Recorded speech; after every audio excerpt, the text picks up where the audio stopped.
Okay, I'm going to go ahead and start over because now we are recording this for future use. All right, so thank you for joining our Skype session this afternoon. This is for frequent users of our portal, our new portal. So part of the reason we're doing these sessions is to help provide our applicants a better understanding of how this new permitting system works. Another reason is to try and ensure that we are focusing our improvements to the system based on our applicants' needs, i.e. what's working, what doesn't work, what could be improved, etc. Please keep in mind that our previous portal system was developed and customized over 8 years into the tool you used and were familiar with before we converted to Accela. It will take time to make these improvements. This training is a great place to start collecting tidbits of information from our applicants on what is most important to you. During Skype sessions, we please ask that you mute your microphone so there's no background noise while the training is in session.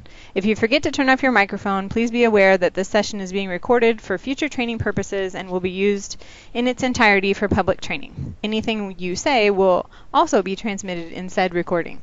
I believe I've muted the audience, so hopefully you're okay. Hopefully you don't have to do that, but just in case, you might want to make sure you're muted. If you have questions during the training, we ask that you please use the IM system within Skype to submit them.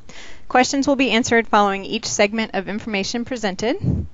Due to the amount of questions that will likely be presented, given there could be up to 200 of you joining this session, we may not be able to answer every question.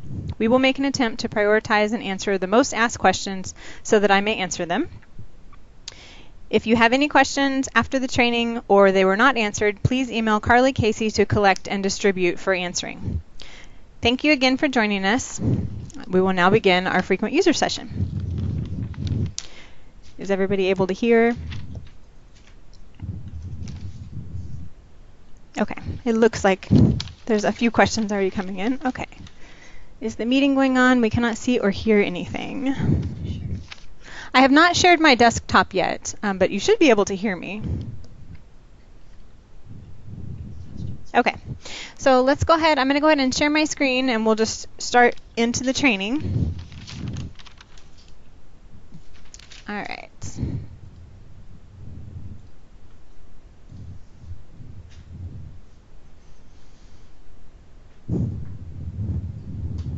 Okay, so everyone should now be able to see my screen. I'm logged into the Seattle Services portal, and we have 3 kind of overall sections that we're going to talk about today. And again, I'll pause after a few things that are presented just to give us some time to collect the questions, and then I'll try and answer as many as I can. We'll try and limit the question and answer periods to 5 minutes, but we'll have multiple sections where I'm going to stop to try and answer questions. Okay, so the first section we're going to talk about is managing your account. And in that section, we're going to discuss contacts and collections. Then we will jump into creating records. And we'll work on creating a construction STFI from a pre-app, paying fees, and submitting for like a blanket tenant improvement permit. The third section is accessing and submitting records, where we're going to talk about the best ways to find your records, scheduling and submitting intakes, how to submit corrections, how to view attachments, how to view notes, and the best and some tips maybe on checking project status. Okay, so with that said, we're going to go ahead and get started we're going to talk about contacts first. So first, before we get too far into this, I want to show you there's a lot of valuable, hopefully, information, and there is always information being added to this help. So I clicked on the help screen from the portal, or the help tab, I suppose we could call it. And it is taking a while to load for some reason. There we go. So this is the Help Center. You may or may not have seen this at this point. There is a lot of information here, and we're constantly trying to add more to help answer some frequently asked questions that come up. So right now we're going to talk about managing your account. So let's go ahead and click in that section. And there's some information. The things that I'm going to talk about are how to add contacts to your account and how to add records to a collection. So I just show you this so that you can, what I show you will actually be listed here too. So there's more information here. Let's go ahead and click on the how to add additional contacts to your account. And right here at the top, this is just what I want to show you for now. If you need to manage or change contacts for your account, you need to email SCI support@seattle.gov. So that information is going to be helpful for you because there are only, the way that Accela is currently set up, there are only certain points where you interact with the records that you're allowed to add contacts, and it's only the required contacts for whatever level of the record you're interacting with that you can add at that time. So if you need to add additional contacts outside of that brief window where you can add contacts to the record, you would do that by contacting them in this support email. Okay, so let's go back to, anytime you're in the help and you want to go back to the portal, just go ahead and click on Return to Seattle Services Portal in the upper right. And then we're going to go to, first we're going to log in. And that is not the version I want to log into. I want to log into the development environment because there's a few things that I want to show you. Okay, so let me go ahead and close that one. All right, so this is the development environment. So I am logged in, and what I want to do is, this is how I want to show you how to add a contact to your account. So before I show you how to do that, I want to caution you that the current version of Accela, if you add a contact to your account versus adding it to your record, which we will discuss in a couple of minutes, you're basically giving that person the same rights that you have. So you may as well just give them your login the way that Accela is currently configured. So I'm guessing that we probably won't be adding a lot of people the way that I'm about to show you until Accela gets a delegate function working, to where when you go into the account management, which we'll go ahead and do now, you can then you can add people like I'm about to show you, but you would be able to delegate what those people can do when they're on your account, how they can interact with your records. Like maybe they can just apply for intakes on your behalf, maybe they can just submit corrections, maybe they can change everything that you could change. It's really entirely up to you. So, but for right now, I will just show you how to add a contact to your account. So we're going to go ahead, we're down here in the contact information. Again, we went to account management, and then we just scroll down to contact information, and we're going to go ahead and click add contact.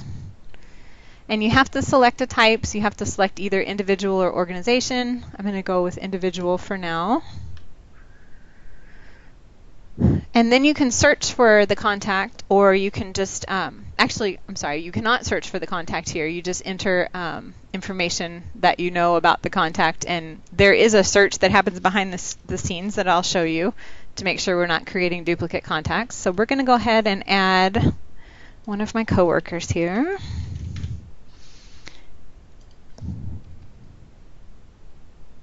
And I'm purposely putting in the address of 700 5th, and I'm going to put in the wrong zip code just because I want to show you something. I'm putting in my personal phone number instead of Moon's phone number. I'm doing that to show you something here. Moon. All right, so this is the information that I would like to add. I want to add Moon Callison. I think this is her contact information, but let's go in and go ahead and click continue.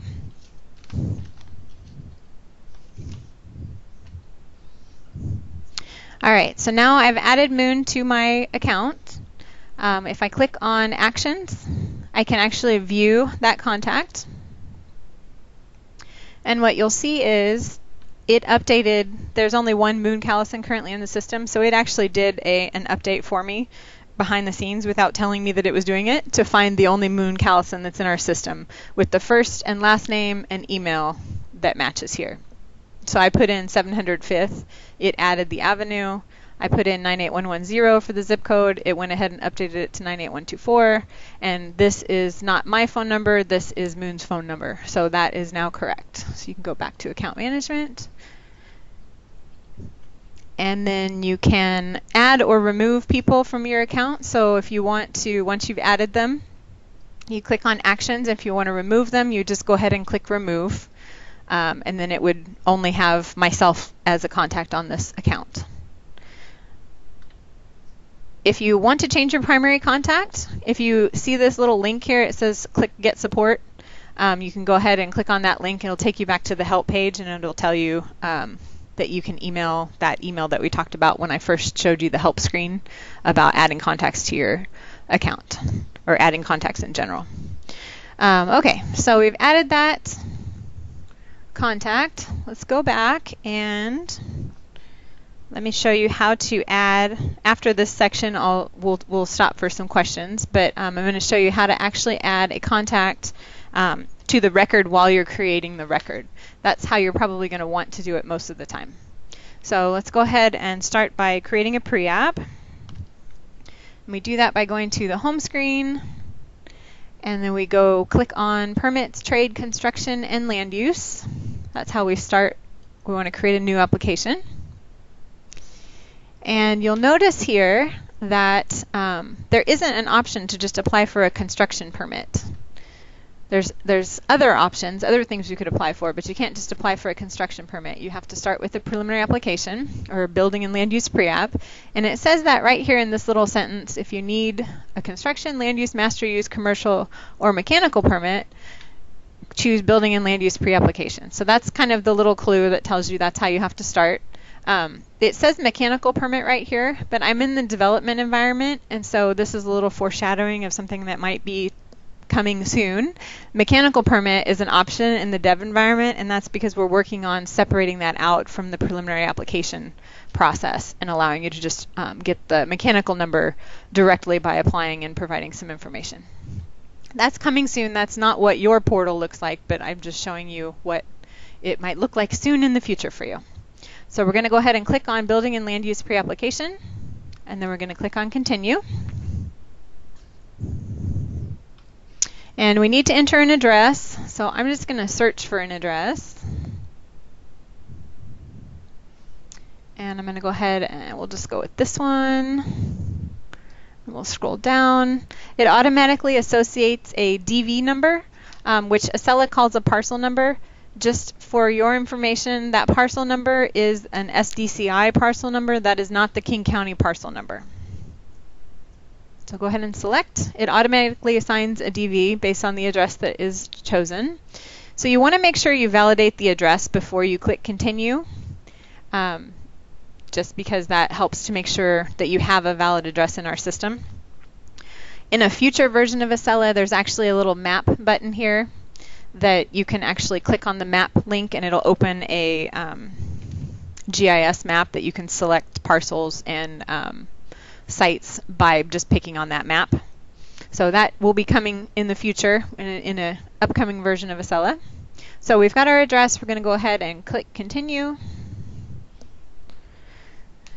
And now to what I actually want to show you here is the contacts. We're going to add these contacts to the Building and Land Use Pre-Application. So right now the only two contacts that are required for a Building and Land Use Pre-Application are the applicant and the owner. So I'm going to show you how to add each one of these a different way, just so that you know the easiest way to add applicants to your record. And what we're going to do is go ahead and click on, we're going to look up first. Let's add, let's see.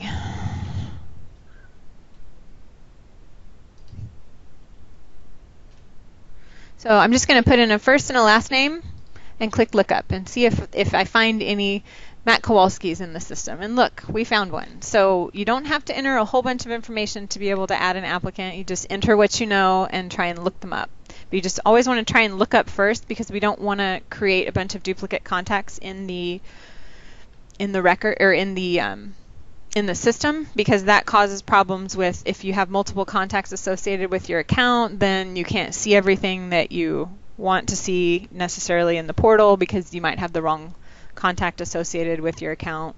You don't necessarily know that. So this is just a way to all I'm trying to say is please try and look up before you add or create new. You rarely should have to add a new contact.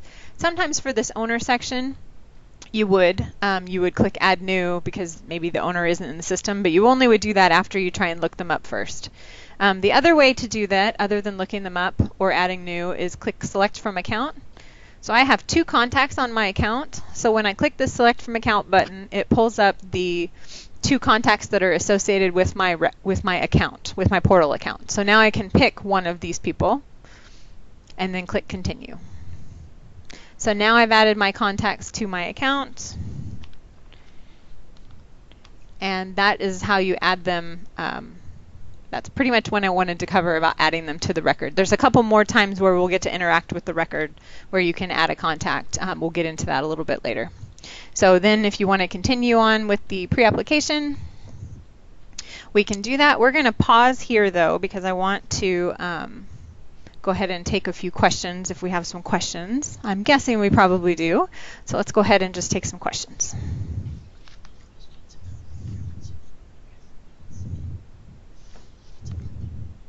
Okay, so it looks like there are no questions yet about contacts. So I will, I'll just go ahead and jump into the next topic, and then we will come back and try and answer some. We've got some questions about fees, and then a couple of other questions that are probably going to be answered later or that I'd like to come back to at the end. So I'll just continue along, and I'll pause again in a few minutes for additional questions. Okay, so what we have now is, I'm going to go ahead and back out of this because I want to show you one way where you might be able to sort your records. So let's go ahead and go back to my records. Yours doesn't look like this. When you click my records, it just goes to your list of records. This again is the development environment, so I'm going to go to what yours shows you is all records. So we're going to leave this page and go ahead and go to all records. So this is what yours looks like, and you would click on show. In a second, when I show you how to get to the permit, trade, construction, and land use, this has annoyed a lot of you, I have heard. So this little show hide thing, we've got hopefully a solution for that coming soon in the dev environment that I'll show you in a second. So this is a list of all of my records. So what I want to talk about now is actually collections and how you can work with collections. So this little collections up here, there's a little link here that says collections. It looks like I have one collection. What I want to do is add a few records to the collection. And again, this is a topic that is covered in the help, so all the steps that I'm going to go through right now you can actually reference from the help up here. If you go to the Manage Your Account section and then you click on, I think it's the last link that talks about contacts, or collections, I'm sorry. So let's go ahead and let's pick some of these 700 Fifth Avenue applications. We're going to just check that one. We'll click these four. So I'm just going to check the box next to those, and then I'm going to click on Add to Collection.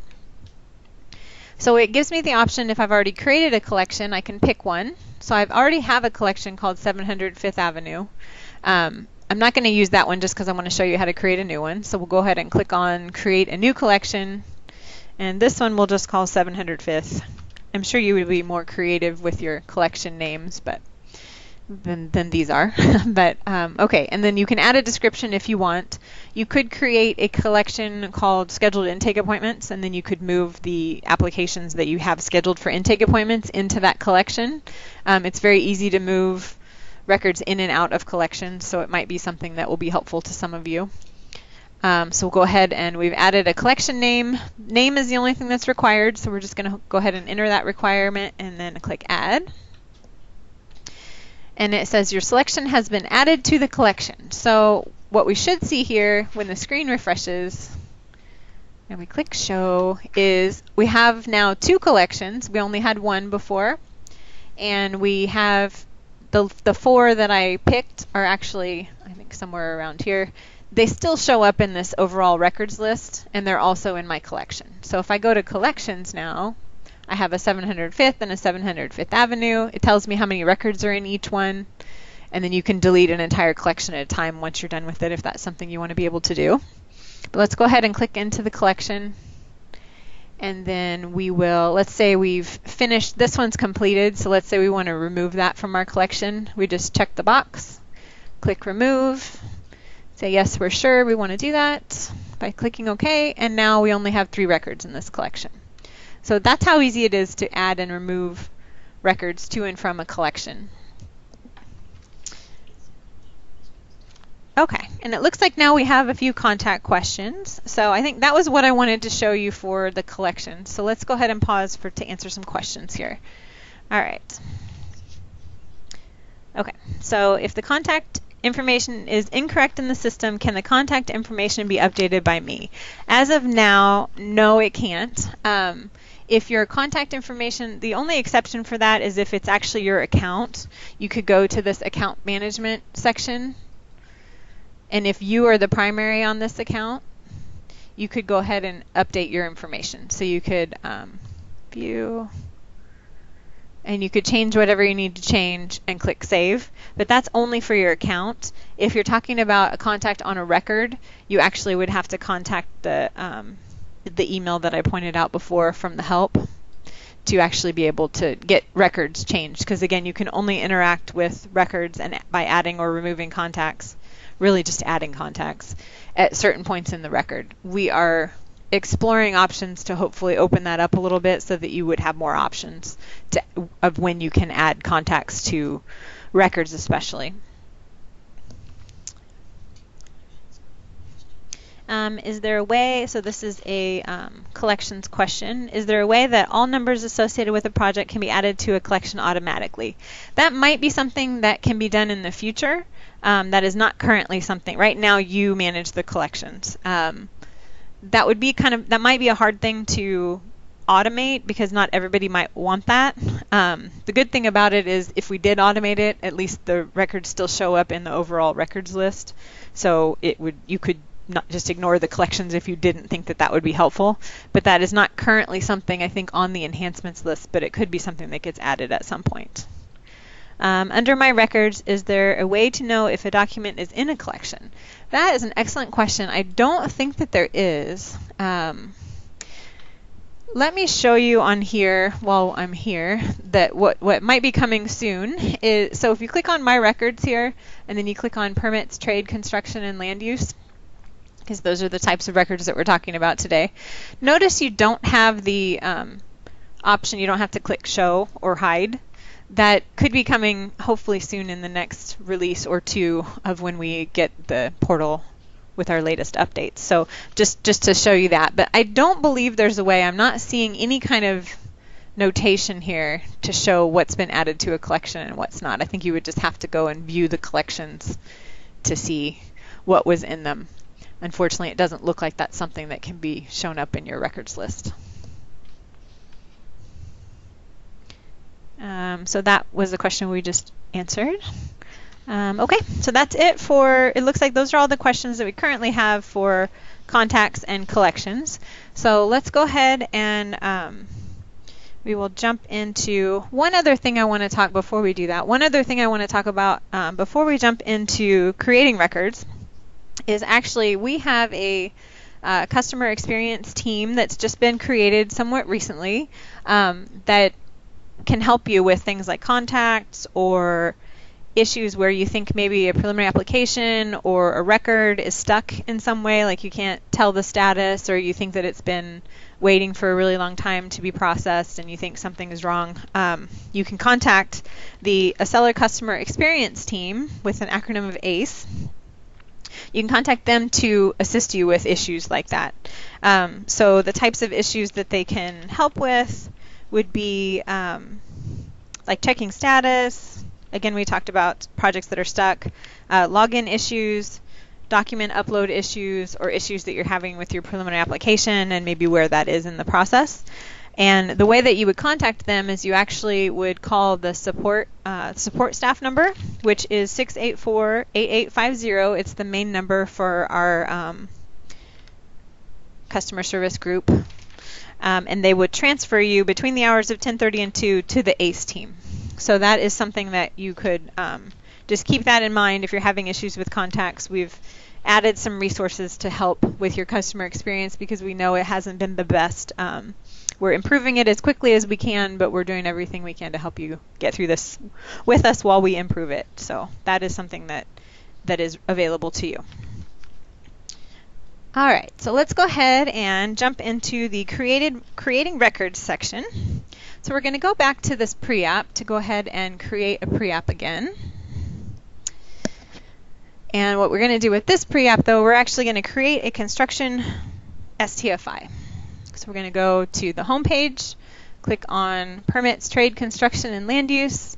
We're going to click on Building and Land Use Pre-Application and click Continue.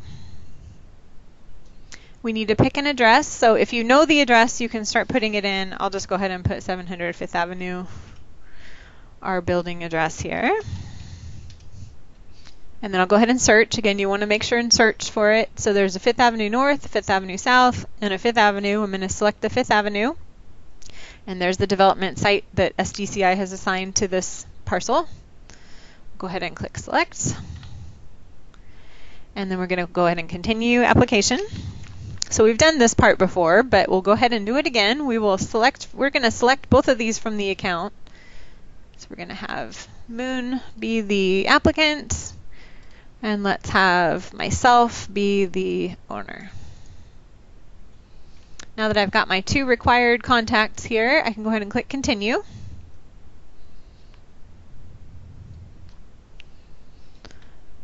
All right, so this is so you just have to fill out, I'm sure this is the frequent user group, you've probably already worked with our system quite a bit at this point, but tell us about your project. This becomes your project description. So let's just say construct interior alterations to existing single family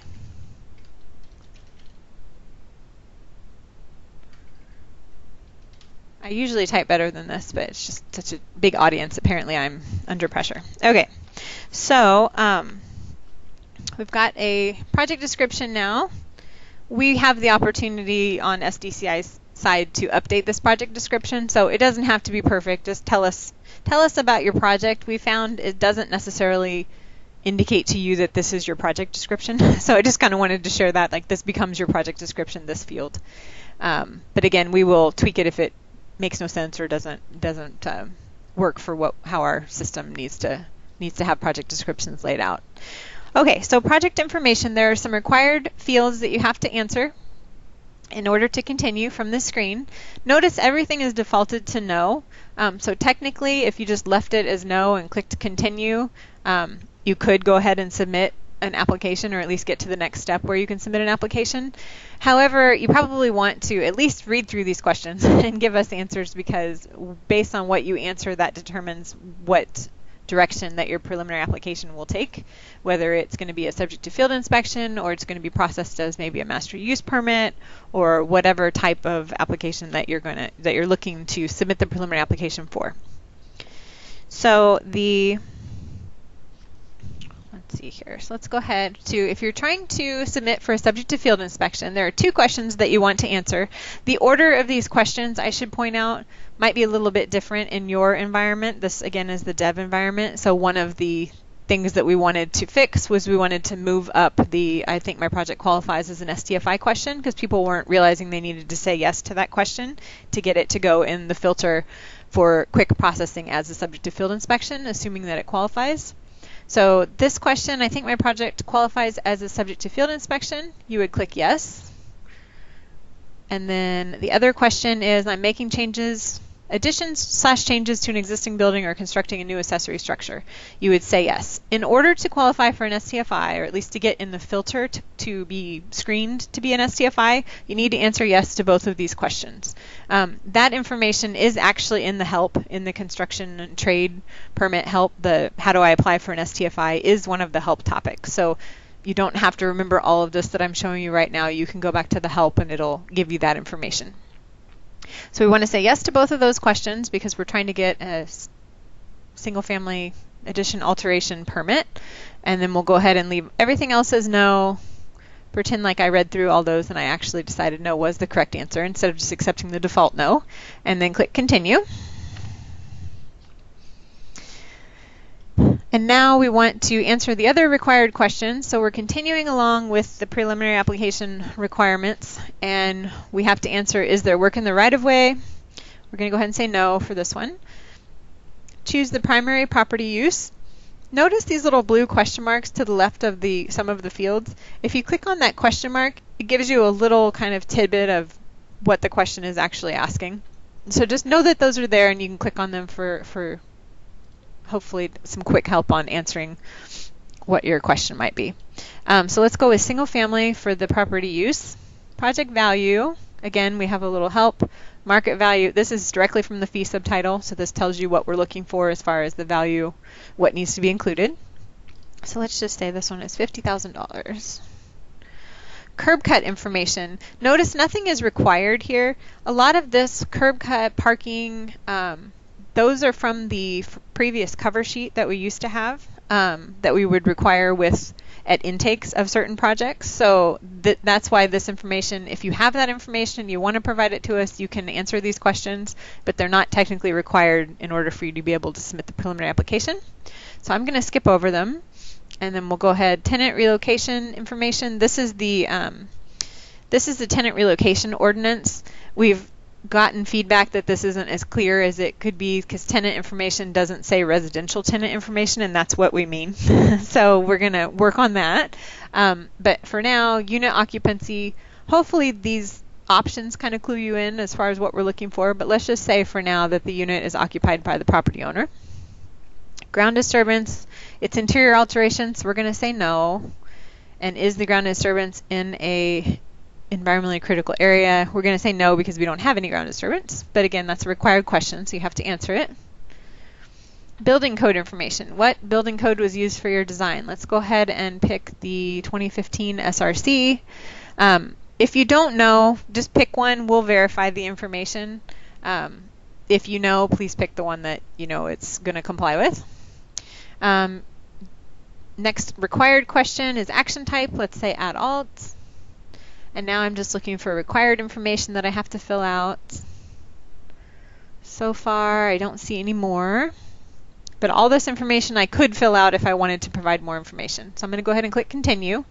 If you happen to forget something that was required, it won't let you continue until you fill that out. So it will stop you, which you may have already experienced when you were trying to do this. Now we are at the required documents section. So this is a preliminary application. So the only document that is technically required is a site plan. If you would like to get a subject to field inspection, you want to make sure you upload all of the requirements for a subject to field inspection. So that would be the contractor disclosure form, a plan set, a statement of financial responsibility sometimes, possibly a salvage assessment form, definitely a site plan. So there is a list. If you go, remember I said the help has how you go to applying for an STFI. I'm not going to click on this because it would abandon what I'm doing, but you could, if you wanted to save and resume later, you could come back to this application and you could go to the help and see the list of documents that you need to submit for an STFI. If you don't submit all of those documents at the beginning, it will just delay getting your subject to field inspection permit if your project in fact qualifies, because we'll have to kick it back to you and say please upload a plan set and whatever other forms that we need, the checklist and all that kind of stuff. So let's go ahead and right now we're just going to upload a site plan. We're going to pretend like we uploaded all the other stuff. Upload documents. And let's just do some pictures. You'll actually upload documents, not pictures obviously, but go ahead and click continue. So here's a kind of a clue as far as what we sometimes are looking for an STFI. I'm going to select site plan because I know that's the only required document that I need for it to let me continue. But let's go ahead and say site plan. But notice in the options, like we have STFI checklist, statement of financial responsibility, plan set, like these are the options that you should need if you are applying for a subject to field inspection. And that actually was intentional so that you could submit everything you needed with this preliminary application and get this processed quickly for you. So we've got a site plan. Let's go ahead and click continue application.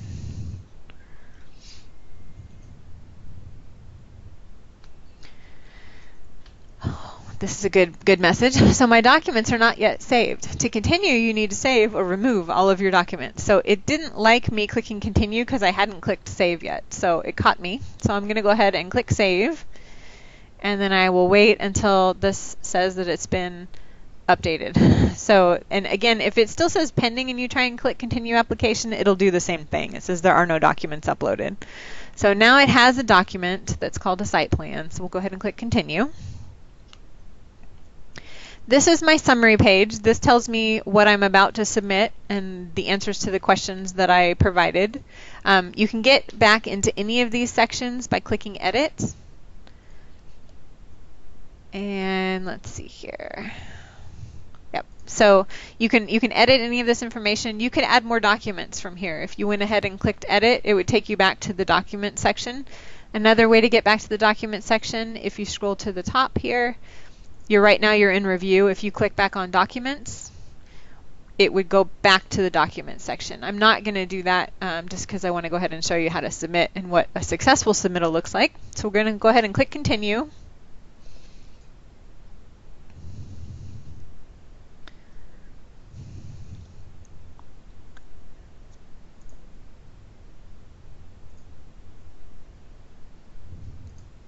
Okay, so we get this thank you screen with the green check mark.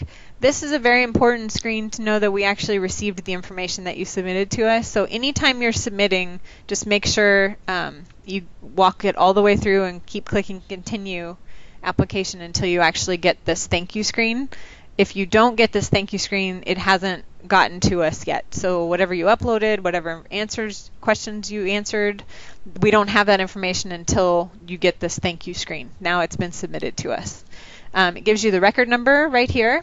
If you click on this record number, that is a link. It will take you into the record where you can see all of the information that you entered, and you can see what the status of the record is. So now this preliminary application is initiated.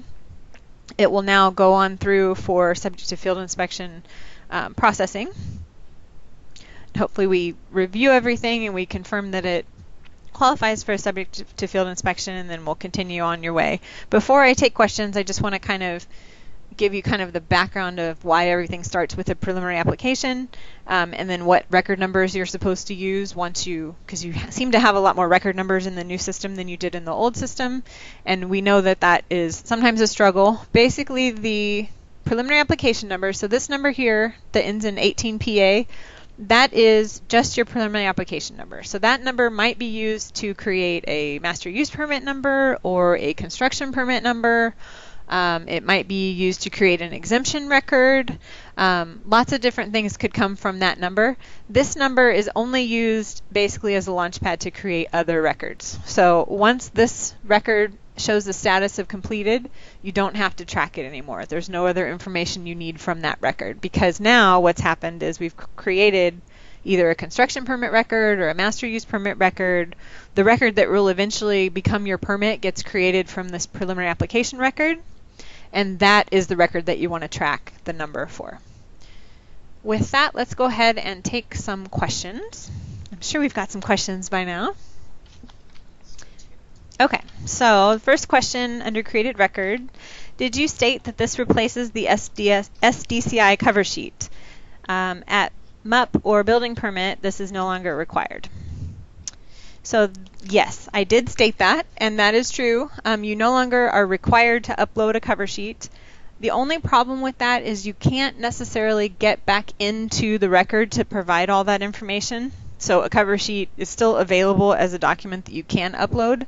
So if you want to provide more information and you don't see another way to do that other than including the information in your plans, you still have the option to upload a cover sheet, but you shouldn't be rejected for any kind of intake submittal for not having a cover sheet, because the idea is we've collected all that information ahead of time.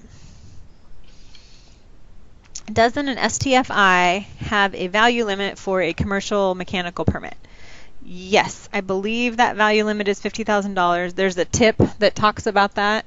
This is a construction preliminary application, and I wasn't prepared really to talk about the commercial, but yes, there is a, I don't remember what tip. It's 413, 414. Okay. I think Matt has hopefully sent you a link to the tip that talks about what the thresholds are for mechanical STFI permits. There's a question about, can you please go over how to submit corrections? That is a little bit later in the training, so yes, I will go over that. Okay, so let's try this one. This one's pretty long here. How do you create a building permit number for a project that already has a MUP number? When I've tried to create a building permit number, it always wants to initiate a PAR, which we already have through the MUP number. This occurs even when filling out the MUP information in the new building permit application. Counter staff has told me they need to create the construction number for me over the phone, but this seems inefficient. There is not a great way right now for us to, unless you know that you need a master use permit and a construction permit, which sometimes you do. If you indicate that to us when you're submitting your preliminary application, we could clone both at the same time. So we could create both of those from one preliminary application. Even after the preliminary application is closed, we can still create a construction permit for a preliminary application that we created a master use permit for. So I think right now over the phone is the best way, but in the future we're working towards some automatic creation based on how you answer questions. Like if you say that you need a master use permit and you say that you need a construction permit, and maybe you say that you also need a demo permit, at the end of the preliminary application, our goal is to create all three of those record numbers so that you can start submitting your applications under the appropriate numbers, all from one preliminary application. From us or from them? The value for STFI, so just clarifying my bad information here because I was not prepared to talk about mechanical permits as I stated. The value for STFI is $1,500. The $50,000 is for the financial form. So thank you for that clarification.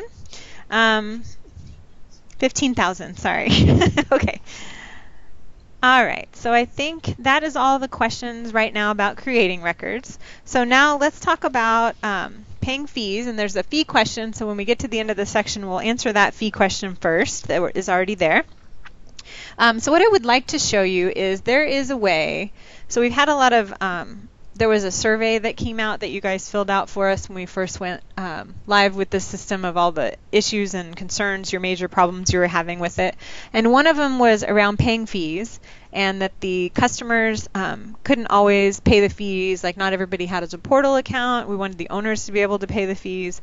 So what I want to show you right now is you can actually pay the fees for most records without being logged in to the application. Our goal is you'll be able to do that for all records. So we're not quite there yet, and I'll explain that a little bit more in a second.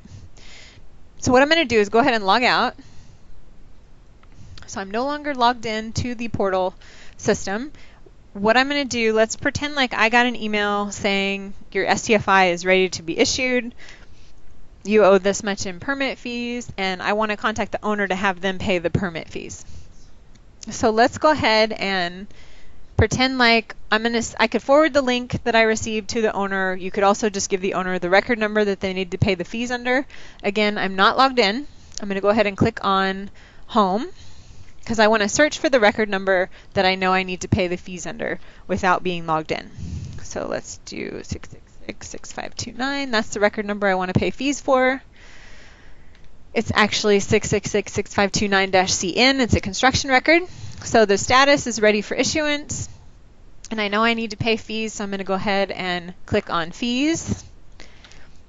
Outstanding fees, it lists $29,000 in fees, so I'm going to go ahead and click pay fees. And then that summarizes all the fees that are due. We'll go ahead and click checkout. And we're going to click on Visa. I'm going to use my magic credit card here. Unfortunately, this will not work for you folks. It might not work for me either if I don't have the right number of ones. We'll see. And 700.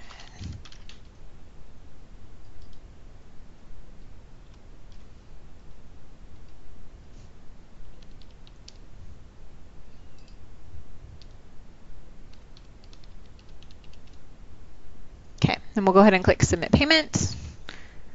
See if my credit card has enough credit on it.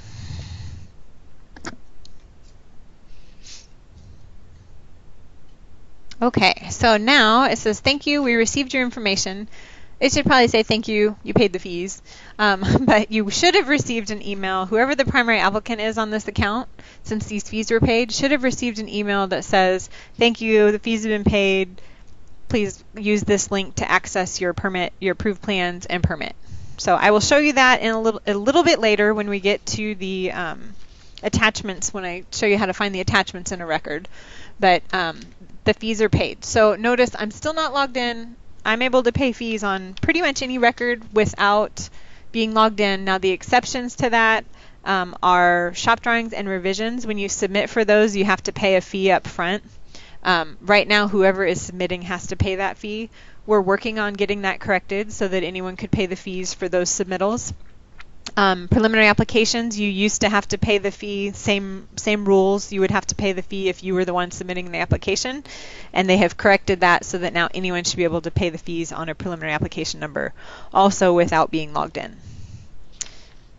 Okay, let's go ahead and pause because there's usually lots of questions around fees, so let's just jump into those.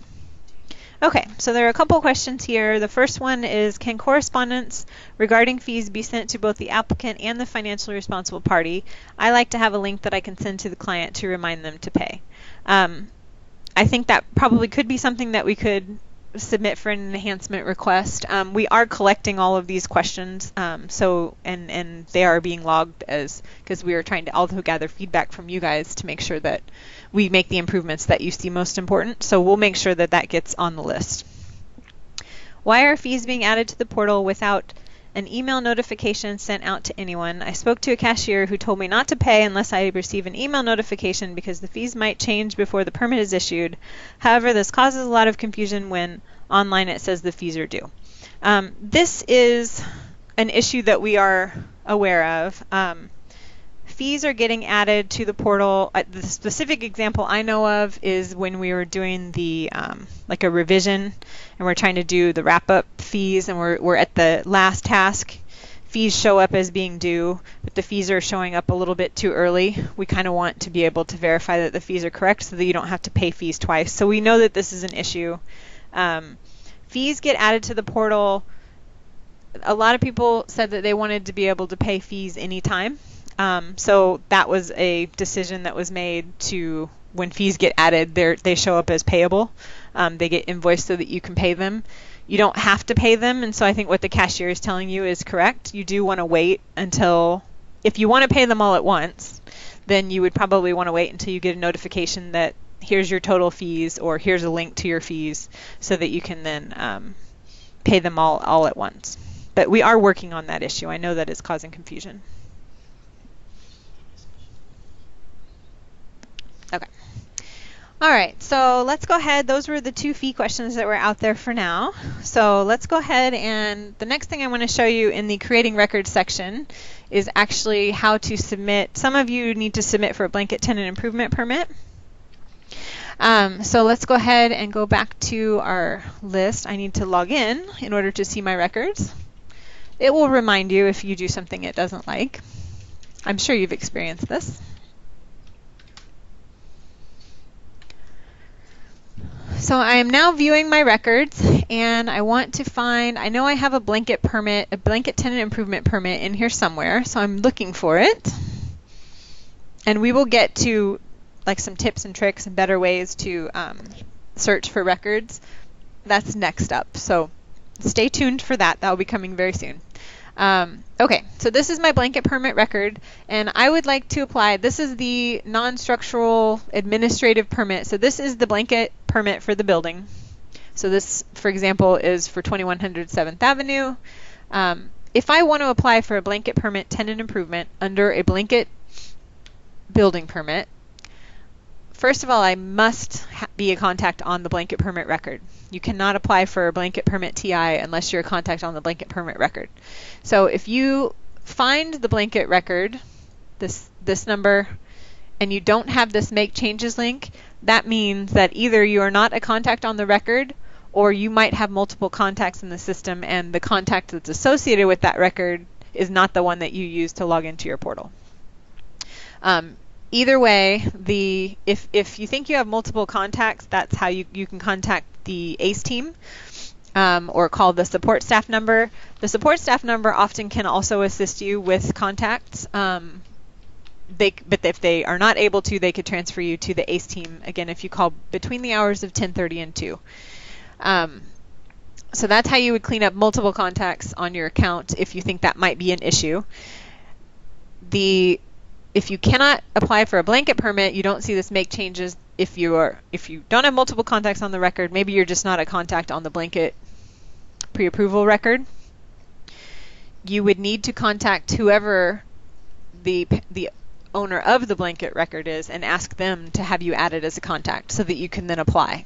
I say all that just to, like, if you click into the record, the blanket record, you can see who the applicant is here. It would list, if there were more than one applicant, you could list them too. So the primary applicant is this individual. There's some contact information. The owner information is here. So you can contact these folks. The owner or the applicant should be able to add you or request that you be added. That's technically supposed to happen in writing by submitting a request, because the idea is that not everyone can apply for blanket permits. They need to be active contacts on the record. Okay, so remember that make changes link that was shown from the list of records? That is actually the exact same link as this create amendment link at the bottom of any record if you have the record opened, or if you've clicked the record view and you're looking at the record number in the overall view. So let's go ahead and click create amendment so that you believe me. This is the same make a change that you would get from the make changes link if you were viewing your records. To apply for a blanket tenant improvement permit, you would simply click on blanket tenant improvement permit and click continue application.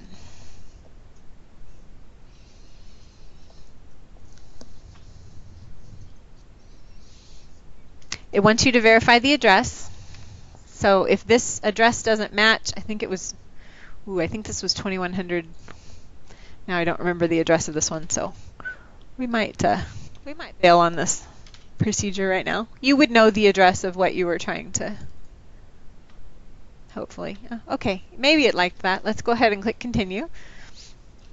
Okay, it did like that. Excellent. What a good guess.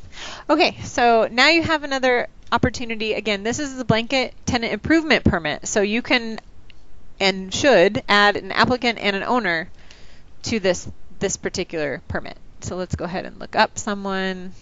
You can, let's see here, to find a Matt to add. It's probably going to find a few Matts that we could add to this record. You would probably provide more information from this. Let's go ahead and pick this Matt. Yes. And it doesn't have an email address, so I'm actually going to bail on this one. And I'm just going to select from account because I have a couple I can pick from. But you could look up or add new or select from account for this at this point too. And then I won't actually go through this whole process, but we'll go ahead and click continue. And now it asks for information about the building. This was information, again, we talked about the cover sheet that used to be on the cover sheet. So this is information that for the blanket tenant improvement, we need you to answer whatever is required in order for us to be able to process this and get it to the blanket reviewer that's going to be looking at this application. Okay, so let's go ahead. That's basically how you apply for a blanket permit. I am going to back out of that, and let's go ahead and let me see, are there any questions or should we talk about? Okay, so let's go ahead and jump into the accessing and submitting records section. So there are actually 4 different ways to find your records in the current portal.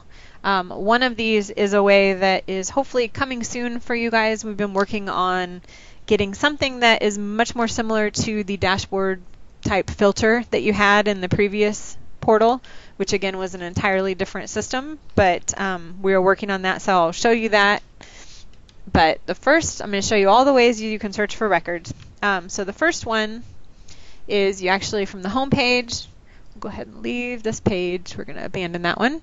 You can search for records by putting in the record number, just like we did when we were paying the fees for that record I showed you when we were not logged in. So that's one way to do it. You can search for a record. See if I can just throw a record in here, 666-6529. So that's one way to search. You don't have to be logged in to search that way. I don't know if you have to be logged in to search. There is, yeah, give me just a second here and I'll get to that point. Sorry. Second is you can locate records in your list. So if you click on My Records, you would go to permits, trade, and right now, if you click on my records, it just takes you to your records list, and then you have to click show. So this is your list of records. So you could find the record that you want to interact with or submit something on or respond to corrections or whatever from your record list. You can always do that. Some people have a lot of stuff in their record list and don't necessarily want to do it this way, but that is one way that you could find it.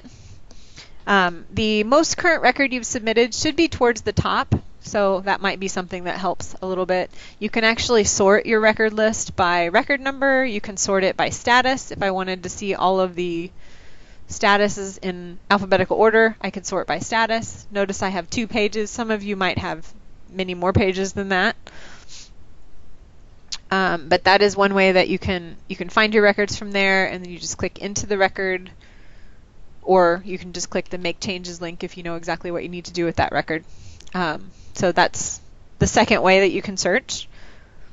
The third way is not available to you guys yet, but hopefully this is something that's coming soon. If you go to, you would click on My Records, then you would click on Permits, Trade, Construction, and Land Use, if you were looking for SDCI records in that category. And then right here, there's a drop down that is actually a filter. So what you would do is you could sort by these things. So you could sort by additional info requested. So it'll search all of your records by additional info requested, corrections required, corrections submitted, intake scheduled and submitted, or your permit application submitted, for example. This is a kind of example list. They're working on this list of things. But let's say I wanted to view everything that I had an intake scheduled for. I could click Intake Scheduled, and it would list the one thing I have an intake scheduled for in my list of records. If I wanted Scheduled and Submitted, I can click on, so this means I've scheduled the intake appointment and I've uploaded my construction intake documents, which we will talk about very shortly. That gives me the one that I have scheduled and submitted. So this, again, is not available in your current portal, but it hopefully is coming soon. They've been working on this because they know that sometimes those the My Records list is quite unmanageable, so they're working on improving that, or we are working on improving that for you. The last way that I want to show you is actually already available in your portal. If you go to the home screen and you click on Permits under Find Existing, you click on Permits, Trade, Construction, and Land Use, and if you're logged in, this will work for you. So see this little button that says Search My Records Only? That's a little bit of an easy button, at least until we get the dashboard filters working for you.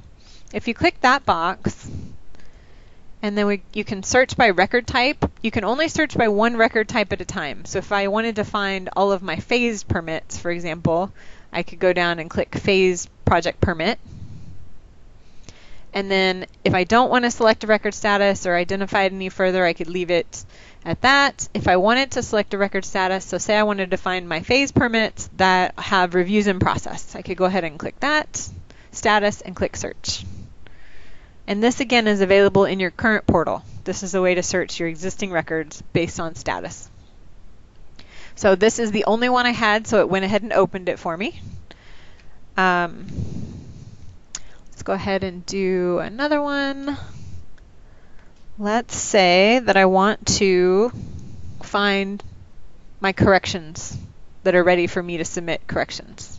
So again, you need to click the Search My Records Only.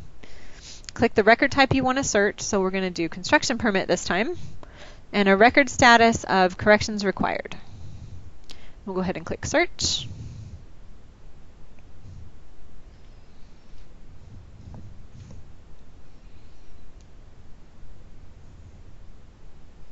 It took a long time, but it only found the one that I have in my list that I can submit corrections for.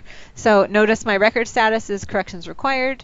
And I can submit corrections for that now, which we will get to in a couple more sections. I will then talk about submitting corrections.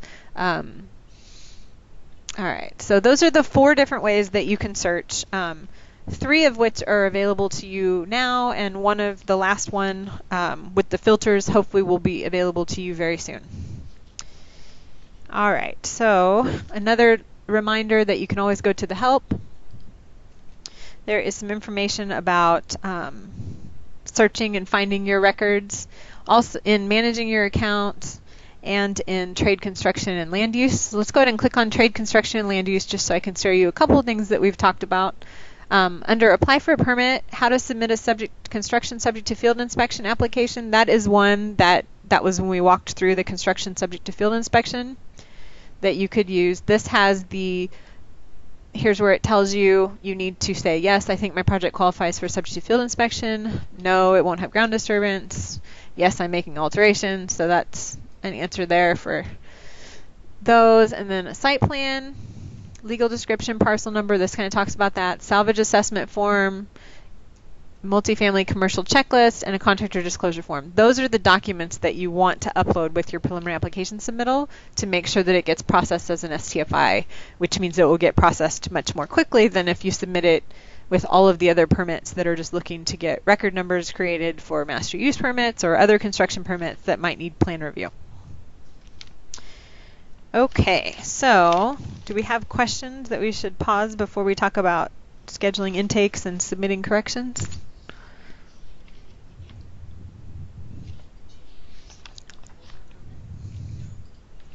Okay, so we have a boiler permit question, and actually there is another Skype session.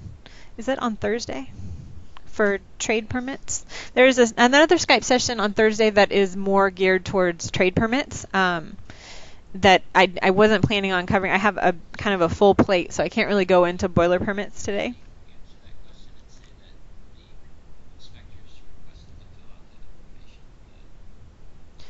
Okay.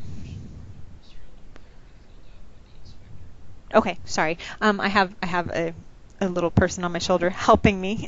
Yes. So, okay. So the inspector has requested that you fill out the national board serial number, or the inspector can fill that out for you. Okay, the inspector will fill that information out for you. Sorry, not everybody, hopefully everyone can see the question, but can you please go over the boiler pressure vessel permit? When applying, it does not ask for national board, serial number, manufacturer, so when the permit is issued, that information is blank. That is information that the inspector can fill out for you, is what I'm being told. And there will be, if you want to log into the Skype session on Thursday, hopefully there'll be a little bit more trade permit information there that might be helpful to you. Okay, so there's a question about uploading documents that says, while adding attachments, the portal requires me to choose a document type, similar to the old software. However, new selections for the document type are severely lacking the correct types of documents, and the last time I uploaded, there wasn't an other category. Therefore, documents have to get uploaded with an incorrect type, and then we fill in the correct description. Intentionally, there was no other added. So yes, I agree. Sometimes what you're looking for doesn't show up there. Right now, until we can get an other, or if we can get another, I'm not sure if that's going to happen. You do need to just upload as close as you can to finding that document, and then adding in the description what that document actually is. Unfortunately, that is a current limitation that we're aware of in the software.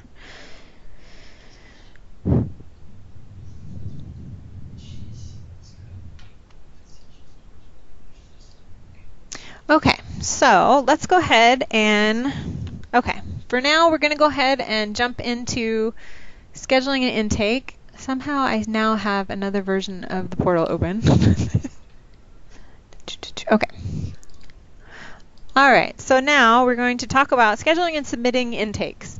There is a help topic about this also under trade construction and land use. It's under inspections, and it's called how to schedule an inspection or appointment. So just know that that is there. I'm not going to click on it. I'll go ahead and just jump into the actual showing you how to schedule, because they've made an improvement to this recently that will hopefully help you all out quite a bit. So let's go ahead and go back to my records list. And why it keeps wanting me to log into that, I don't know. Okay, so this is our records list. I know I have a record here that I want to schedule an intake appointment for. So I'm going to locate it, which I think I just passed it. This number here, I know I'm ready to schedule an intake appointment. the other place that that kind of gives you a clue to this, is right here under Schedule. To schedule an inspection or appointment, enter your record number in the search box. That is a quicker way usually than to find your record from the list and then go into it. You can also, if you click on the how to schedule an inspection or appointment, this is a link to the help information, so that might be helpful for you in the future also. But let's just go ahead and follow what it tells us to do, is enter our record number in the search box. So let's do 667-5310. Again, you can do this from your record list too if you prefer. All right, so now we're going to go ahead and we've got our record number up here. We're going to click on inspections and appointments. And we see we have a construction intake appointment that's pending. So let's go ahead and click on actions and click schedule. And this was a very, very big pain point for all of you, and we realized you had to click through 3 months of dates before you could figure out when you could even start finding one. Accela has been notified of this, and hopefully they're working on a solution. But in the meantime, because it would be really nice if you didn't have everything look like it was available, because everything obviously is not available, what we did was we added the next 4 available intake dates for intake appointments right up here for you. So this will enable you to be able to go directly to October 24th, for example, and go ahead and start there by clicking on the link and seeing if you can schedule. So let's go ahead and click on October 24th. The reason we gave you 4 is because if there was a cancellation or something, that one would show up first, and then we wanted to give some more valuable or more options for you to select from in case maybe that first one was tomorrow, but then the other intakes really don't start until the end of October. So we wanted to give you some options there. So we intentionally did that. We clicked on the date that said it was the next available. Then we can go ahead and click on confirm date, and then you click on continue. And you can verify the contact, or you can change the contact at this point for the inspection, which is known as an intake appointment. The only way we could set up the calendar the way that Accela is built is to call these inspections. So they really are your intake appointment, but in order to be able to show you a calendar and let you pick a date, we had to treat them like inspections in Accela. All right, so we've got that information. We'll go ahead and click finish. And it should tell us that we've successfully scheduled our intake. Okay, so now we see that it is scheduled. Let's say, you know what, that date doesn't work for us, we need to reschedule. Or you're looking to reschedule in hopefully finding a cancellation that's earlier. You can click on actions again and click reschedule. Same deal, you will get the next 4 dates that are available, and you can select one of those, click confirm date, and continue to reschedule your intake. So that's how you schedule the intakes. Let's go ahead and close this. And a couple things I want to mention for you is that the intake upload.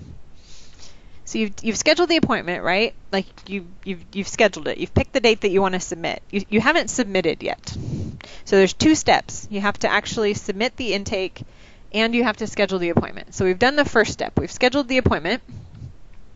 Now, if you want to submit the construction intake amendment, which is where you actually upload all your documents, you would do that go back to the record details.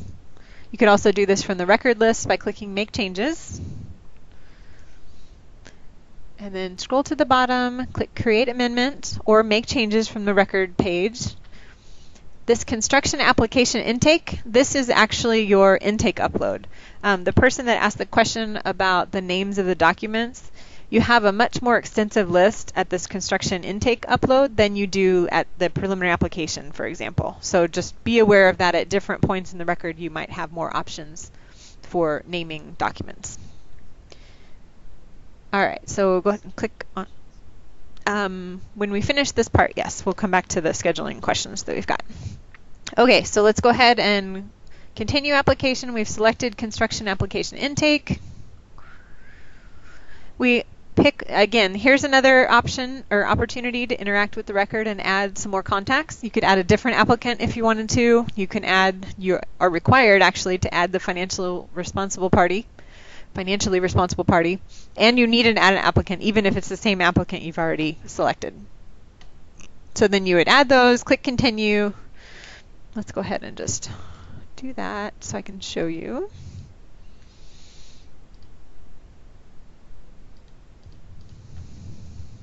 And then we'll click continue. Okay, here's some more information that we want to collect or could collect. Notice none of it is required for us to collect, so you don't have to answer any of this. But this is the option for you to tell us if there's any additional evaluation from alterations, or if you need an application screening, you could say yes. Or if you want to add some of your use and occupancy information that you used to add in the cover sheet, here's an opportunity to add that. So for now, let's just leave that blank and click continue. And right now, all that is required as a required document here is a plan set. You know that's not all we require for a construction intake, so still use your checklists that are available on our website to make sure you upload all your forms and structural calculations if you need those, soils reports if those are required. Like, just make sure you upload everything here. Let's go ahead and click upload documents so that I can prove to you you have a more extensive list of things that you can upload. Go ahead and upload. We're going to call this a plan set. So look at this big old list of stuff you can pick from. So this, because it's an intake for a construction appointment, you can upload all of these different things. So I want to upload a plan set, so I'm just going to start typing plan set so that it'll jump to what I want. So I've done that, and then I can say plan set for intake. Click save. Click continue. Since that was the only thing required, I can actually submit this now, so let's go ahead and click continue. That was my summary screen. If you wanted to change anything at that point, you could click edit in the summary screen, or again, you could use the options along the top to go back to different sections of the construction intake. And again, we received the green screen, the green check mark, I'm sorry, with the thank you screen, and now we've successfully submitted our intake, right? So what this means is now our record, let's go back to that record number. Let's see here. That was my record number, so we'll go ahead and hit enter. So this is my construction application intake. That is what I just completed. You don't need to use that after you've submitted your intake application. So status of completed, you're done with that record. So you don't need to worry about keeping track of that number anymore. Notice it's the same number as your construction permit, just with an 001 at the end. Let's go ahead and go back into our record. And what I was going to show you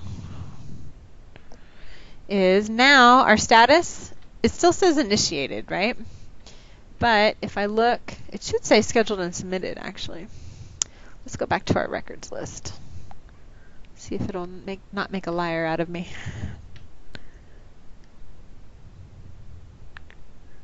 Okay, where is that number?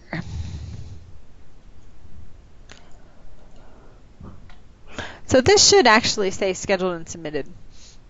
So the status of this, again, this is the development environment, so sometimes some quirky things happen here. So the only thing that I want to show you for this, so the status of this, really let's just ignore the status because this is a dev environment and it's not showing up the way that it's supposed to. Those two steps that I talked about are both required for you to be able to be added to what you might have heard of called the express lane. So once you've scheduled and submitted, let me see, I probably have ones that show this way. So this one here, for example, 6677219, the status is intake scheduled and submitted. Once you have scheduled your intake the way we showed you at the first part of this section, and you have actually submitted your intake upload, which we just showed you, now you are automatically in the express lane. So you've submitted everything, and even if your appointment isn't until December, you're in a list of projects to be moved up when there are cancellations. So you're in the list in order of when you submitted. So as soon as you have your application materials, go ahead and submit them because that gets you in a list automatically. You don't have to call and request it or anything. There are managers that are moving intake appointments up based on when cancellations happen, they go to look at the next one that has said they're scheduled and submitted, and then they move those intakes up. So that is just something to be aware of. Okay, let's pause for some questions, because I'm sure we have some questions here. Okay, so scheduling intakes. My experience with the portal is that there is a long delay from issuance of the PASV and the assignment of a CN number, which allows the scheduling of appointment. Is this being fixed? So this is something that was an issue a long time ago. I thought that they had corrected this problem, and maybe I'm mistaken, but they were cloning the construction numbers much earlier so that you could go ahead and schedule an intake, and then the pre-application site visit was then just had to be done before the intake actually happened. As of now, they're about 4 weeks behind. That was one of the things I was going to tell you at the end. So processing preliminary applications, right now they're processing preliminary applications that came in the middle of August. So they're pretty much 4 weeks out for processing those. But if you contact the support staff number and you let them know that you're trying to schedule an intake appointment, they can go ahead and clone a construction number for you so that you can schedule that. You just need to make sure the pre-site visit is finished before the intake actually happens, so we have the information at that intake appointment screening. And then the second question here, is there a way to check to see how far intake dates are out without actually going to schedule one? Not that I'm aware of right now. I think probably the best... Yeah, I don't think there is a way to do that as of right now. That could be something we add to the enhancement list, though. That would be a good thing to add. So we'll make sure and get that added to the list of things that would be nice to see, like when the next available intakes are, without having to actually try and schedule one. That's a great idea. In the past system, I've had intake dates get bumped forward with an email notification. Is that something that will be happening with Accela in the future? So that express lane that I just talked about, that is actually from our old system. That's how we used to do it. And I do believe that they're sending you an email.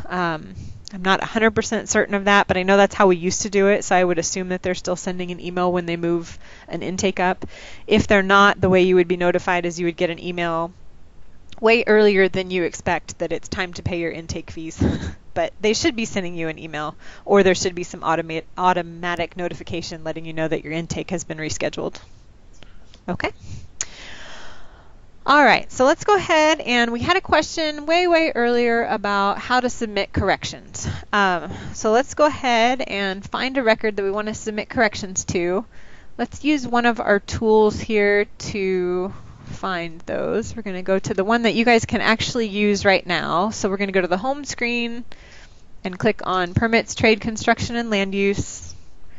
We're going to check the box that says Search My Records Only. I know it's a construction permit that I'm looking for, and I want a record status of corrections are required. The reason that you need a record status of corrections required is because the record status has to be corrections required for you to see the upload documents option when you click make changes or create amendment if you're within the record. So let's go ahead and select corrections required, click search. I think I just have one. Yes, so I just have this one record that is ready for me to submit my corrections. Again, if the status of the project, the record is not corrections required, it is not time for you to be submitting the corrections. Please don't go to attachments and try and upload information. We try and warn you with this little yellow banner saying that this is not the way that you submit corrections, but some people see it, some people don't. Some people don't read it.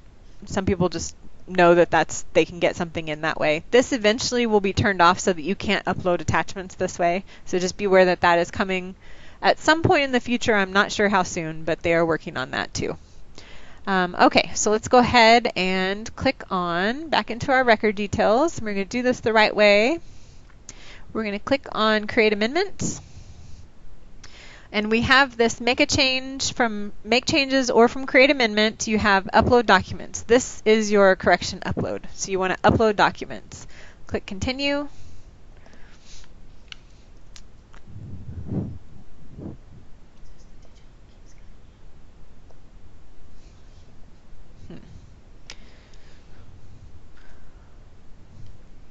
So I'm getting a message that my audio keeps cutting out. I'm not sure why. I'm not muted or anything. I'll try and, maybe I'm moving around too much. I'll try and sit stiller. All right, so now the upload documents, we have another option to add another applicant here. We have to pick someone, so let's go ahead and I'm just going to continue to be the applicant for this one. Click continue, and then I'll click continue again. So there is only one purpose for upload documents, and that is provide all corrections requested. You can't even see all corrections requested, but you can't change it either. So just go ahead and accept what you can't change and click continue. And now we get an option to upload attachments. Notice there's nothing required here, so hopefully from your correction letters you know what your requirements are. So go ahead and click upload documents. We're going to go ahead and click upload documents again. We'll pick a different picture. Click continue. This is another list that has a lot more options. So if you're uploading correctly, you can upload and name things that you're uploading, all of these different things. Again, other still isn't an option, so just click the one that is closest to that and then add in the description what it is that you're uploading. Let's go ahead and upload a plan set. And then for the description, we can say corrected plans. Hit save. And now click continue. So we've uploaded our attachment. We go ahead and click continue application. We verified all the information.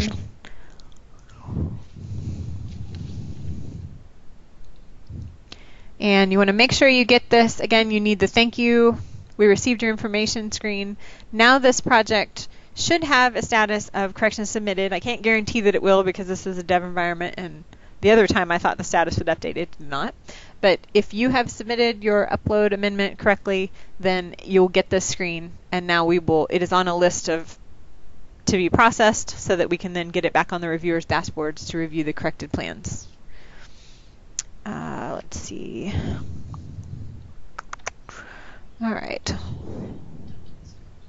Okay, let me have one more. I've got one more little section, and then we'll pause for questions again, because there's a couple that have come in. So we've received that information. Just trying to make sure there's nothing else that I wanted to tell you about corrections. Just make sure you get this screen, because a lot of the time we'll get people calling and saying we've submitted our corrections and we don't see an upload amendment has been completed, which means you didn't get it. Most of the time means you didn't get it all the way to this screen. I should mention that we know of some browser issues that are causing file corruption.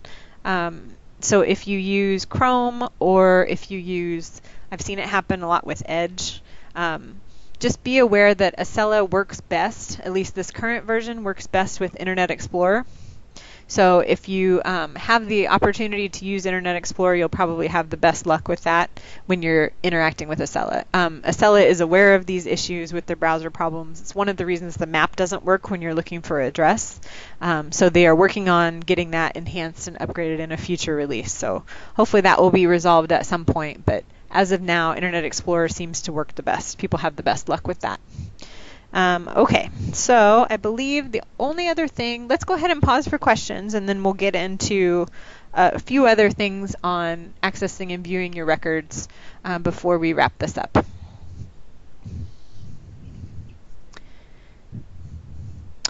Okay, here is a question about why are we not notified for all attachments added to our records? I'm not sure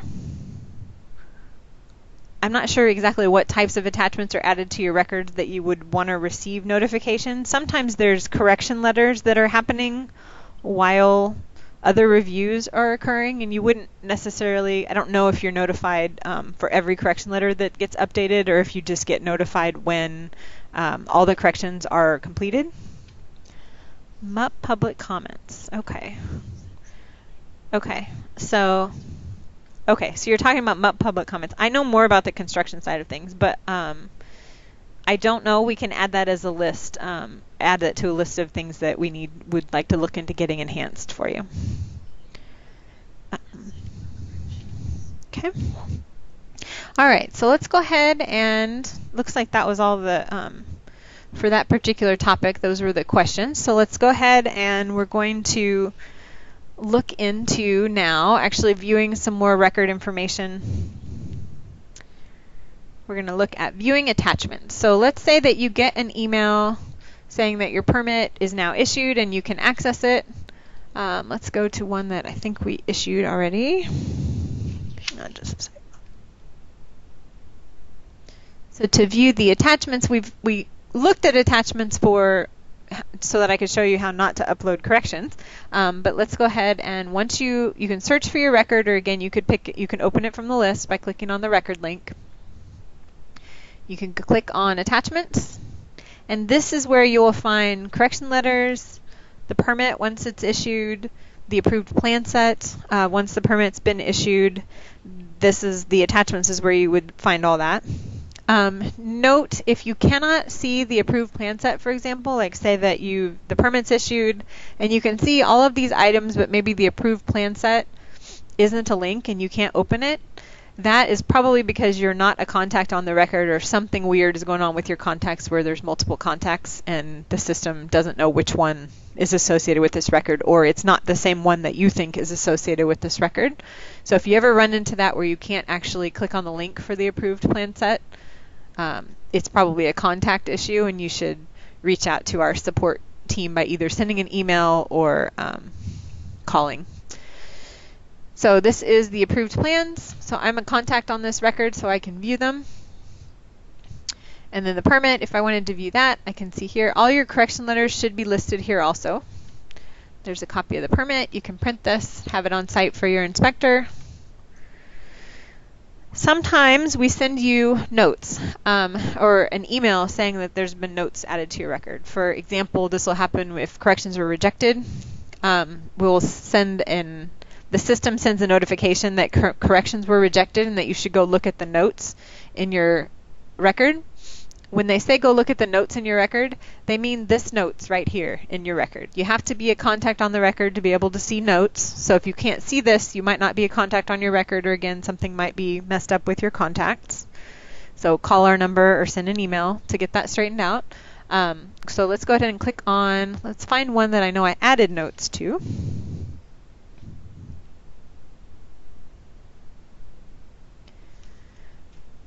All right, so let's click on notes. So again, let's say we received an email that said notes have been added, your corrections are rejected, or whatever it is. Go look at the notes in your portal. You would go to the record, click on notes, and then you can see the note that has been added. So that should communicate to you what it is that we need. You might see this with most of the time I think it is when we reject corrections. So we can say why, like the plan set's corrupt or whatever the issue is, as far as why we couldn't do something, or why we couldn't process something, or what else we need possibly to continue. All right. The last thing I wanted to show you guys before we answer the rest of the questions, hopefully, that we've got listed here, is actually how you check status of a project. So let's pull one up that I know is in review.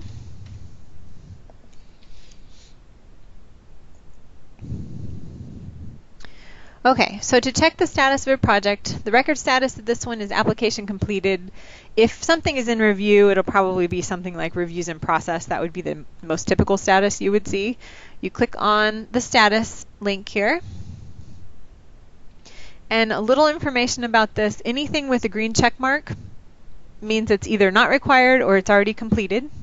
So you can kind of ignore the green check mark things for now. This one is in review, so let's go ahead and focus on where the hourglass is located. We'll click on the little caret to expand reviews next to the hourglass. And we'll scroll down. All of these, again, anything with a green check mark is either completed or not required. If you want more information, like this, for example, we click on drainage, we can see that it was marked as not required. So that's why it has a green check mark. It might be that that review is completed. So if you know that you had ECA geotech reviews and there's a green check mark, that means that that corrected round is done. You can always expand the review to see more information. But for this one, we're probably going to want to focus on the reviews where there's a little hourglass next to them, so we can check the status of those reviews. So let's look at, before we do that, let me show you, or tell you, warn you, I guess, about reviews. So this due on 11/27/2018, sometimes that date is correct. Most of the time it's not.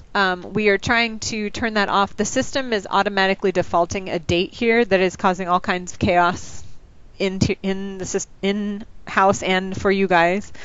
So I just want to share with you that this due date doesn't necessarily mean that this is the date that all the reviews are due. So what I want you to focus on is we're trying to get this date so that there is no overall review due date, because if somebody doesn't physically update it, it doesn't show the right date. So in order to just guide you from here forward, ignore the review's due date and actually focus on each review. Each review should have an accurate due date. So let's go ahead and expand addressing so I can show you what I mean. This one is due on 7/30, and it is currently not assigned to anyone because it says pending assignment. So that's the status of the addressing review. The energy review, however, is due on 8/17, and it is assigned to myself. So I am the reviewer for this. So you could contact me and ask me when I think I might have my energy review completed. That is something that the reviewers are all used to getting that information. If the due date hasn't come up yet, I might caution you to hold off on that unless there's some critical reason that you need them to do that, because they're probably working on records that have older due dates than the one that hasn't come up yet. But you can contact your reviewers, but this is how you would tell when the reviews are due. So this was the first status that it got entered. So this was probably an error. It probably wasn't supposed to be 7:30. It didn't get input correctly.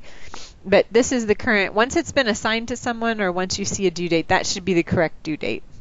We've had training issues with our staff too, trying to make sure the dates are correct and knowing when the automation takes over and that sort of stuff. So just kind of bear with us, but you should be able to tell the due date under each specific review. Let's look for the zoning review. Zoning review still hasn't been assigned, so it's pending assignment. The only time you can't really tell what happened first, like in this example, is if both of these, if it was due on 7:30 and then it was updated on 7:30, if both of these said 7:30, you wouldn't necessarily know which one happened first because it happened on the same day. But for the most part, the most current thing should be at the top. Let's see. So that was checking status of projects. Again, just focus on the specific review due dates and not necessarily the overall due date, because that due date is sometimes can't be trusted. In this example, this is the council due date. So this is the 120 days from when we accepted the application due date, which is not the internal due date that we try and do reviews to. All right, so with that, let me, there's a couple of things that I want to just kind of update you guys on, because this is things that we get a lot of questions about. I think we already talked about this a little bit, but the preliminary application processing is currently they're processing applications that came in like mid-August. I looked today and there are like 460. Like the volume is just incredible right now. There are a lot of people wanting a lot of different project numbers. It's a very busy time. So, but it was 6 weeks, just, maybe a week or so ago. So we are making progress on that, and we will continue to make progress on that. The goal is to get it back down to what it was before we converted with this new software system. So we're working towards that. And then the other thing that I wanted to share was the issuance prep. That has been really backed up, and I'm happy to report that issuance prep is currently at 1 week for building permits, and it's about 3 weeks for revisions, shop drawings, those types of things. So if it's been around those time frames, you can call. You can call us at the support number, and we can check the status of the record for you, kind of tell you where it is in the list. But I just kind of wanted to give you an update as far as as far as processing time, that's where we're at right now. So with that, let me go ahead and take some more questions, and then we'll go ahead and wrap this up.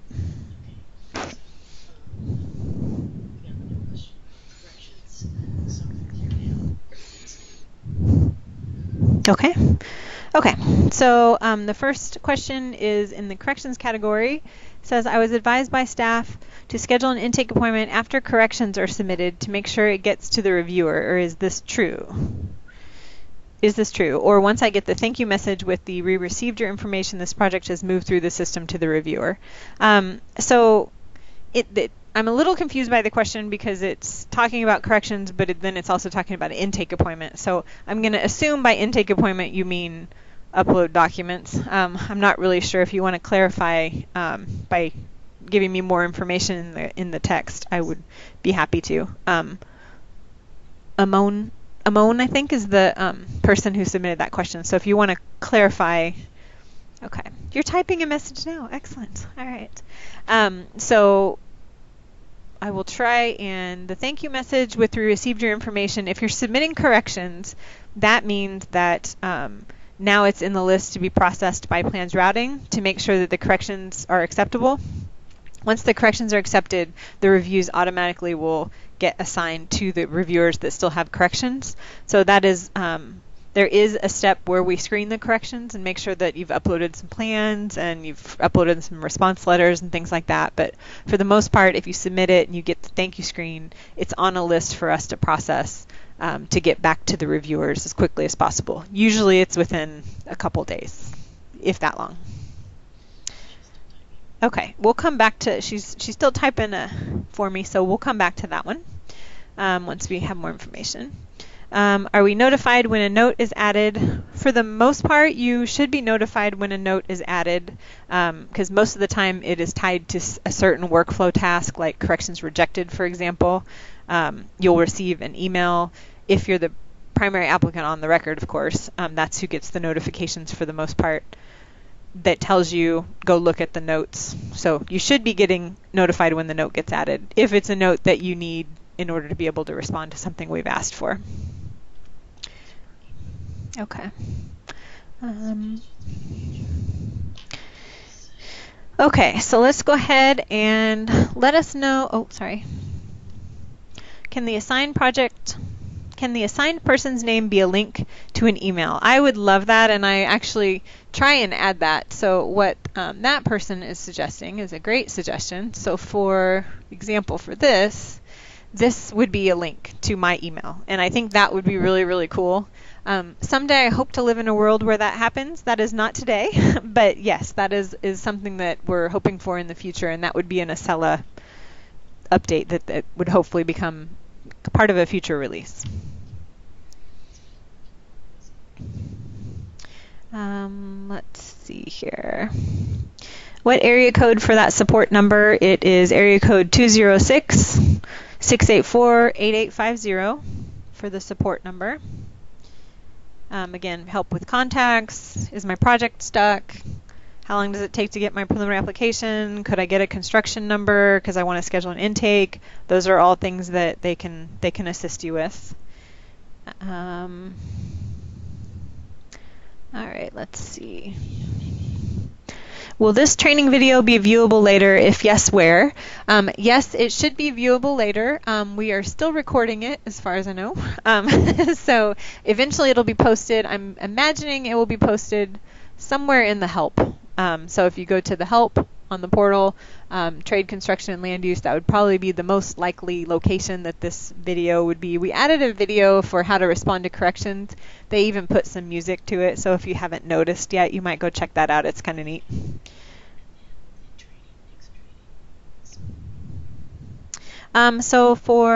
There's a question about how can I attend the Skype session for trade permits on Thursday. That I would email Carly Casey and ask if you can get the invite. She's the one that's coordinating all these trainings.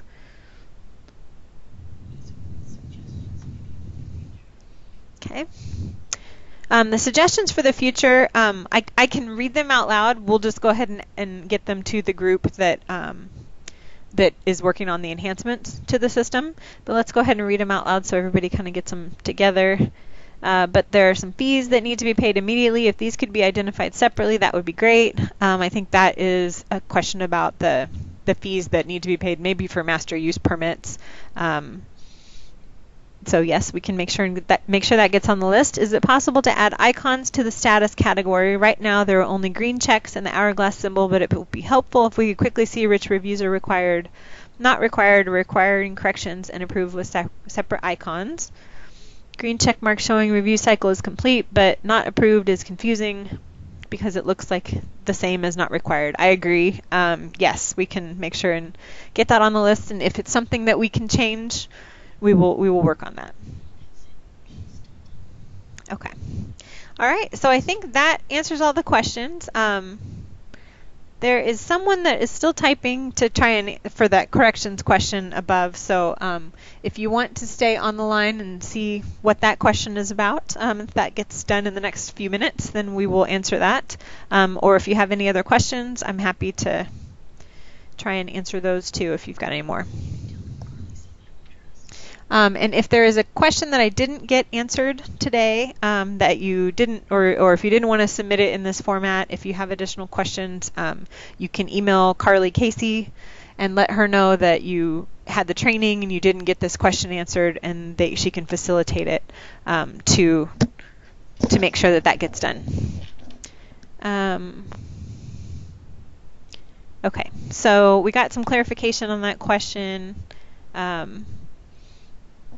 Okay, it doesn't sound like there's still a question, but yes. Yeah, once you upload corrections, you definitely do not need to schedule another intake appointment. That sounds like a little bit of incorrect information, so hopefully that is clarified by my answer.